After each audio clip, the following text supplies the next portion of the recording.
Praise the Lord.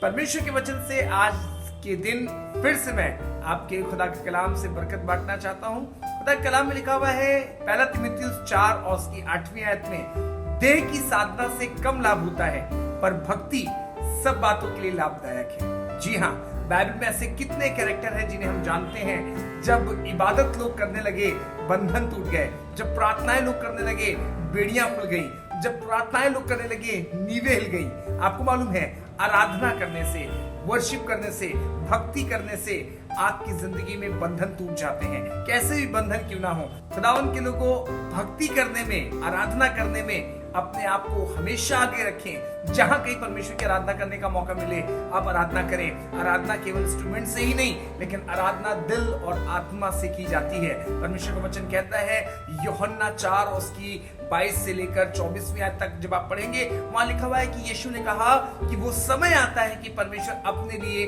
सच्चे भक्त को, सच्चे आराधकों को खोज रहा है कि वो आत्मा और सच्चाई से उसकी आराधना करें। आपको मालूम है जब आप भक्ति करते हैं आपके जीवन में आप तमाम प्रकार के बंधनों से आजाद होते हैं। आप परमेश्वर की महिमा तो करते ही हैं, लेकिन अपनी जिंदगी में आप अपने लिए आसमान के खुदावंत में रास्तों को खोल लेते हैं। जब भक्ति की गई यरीहो की दीवारें गिर गई, जब आराधना की गई, लिखा हुआ है वो सद्रक मेशक अबेदनगो आग के भट्टे में से बच निकले। मालूम है क्यों? क्योंकि भक्ति सब बातों के लिए लाभदायक है। आपको मालूम है आराधना जब आप करते हैं, जैसे ही परमेश्वर में आगे बढ़ते जाते हैं, आप जितनी भक्ति करेंगे उस भक्ति की शक्ति को आप देखने पाएंगे, उस आराधना के पावर को आप देखने पाएंगे।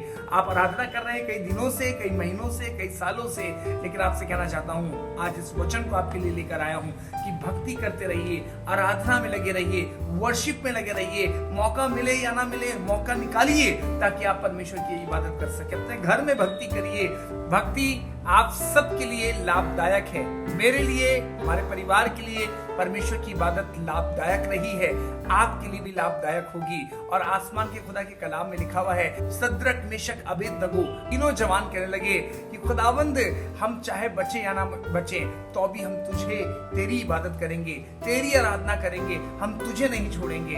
और आपसे कहना चाहता हूँ ऐसा ही डिसीजन, ऐसी ही बातें हम भी कहें कि खुदा बाप चाहे कुछ हो या ना हो, लेकिन उसके बावजूद भी हम तेरी प्रस्तिश, तेरी भक्ति करते रहेंगे। इसलिए आप सबको उत्साहित करना चाहता हूं, परमेश्वर की भक्ति कंटिन्यू अपने जीवन में करते रहें। आखिरी सांस से जब आपके पास हूं उस समय भी कहे खुदा बाप मैं तेरी भक्ति करना नहीं छोड़ूंगा।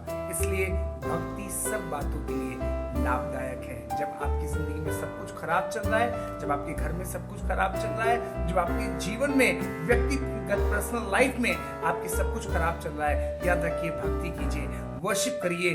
आसमान का खुदा उस भक्ति के वसीले से आपको बरकत देगा, आपको कामयाबी देगा, आपको बंधनों से आजाद करेगा। आपकी कलीसिया को, आपके लोगों को आसमान का खुदा उस भक्ति के द्वारा आपकी जिंदगी में बड़े आशीर्वाद करेगा। इसलिए देह की मेहनत से, देह की साधना से कम लाभ होता है, लेकिन भक्ति सब बातों के लिए लाभदायक है। इबादत करें और उसकी इबादत कंटिन्यू, जैसे दाऊद कहने लगा भजन संहिता 34:1 में, मैं हर समय यहोवा को धन्य कहा करूंगा और उसकी स्तुति निरंतर मेरे मुख से होती रहेगी।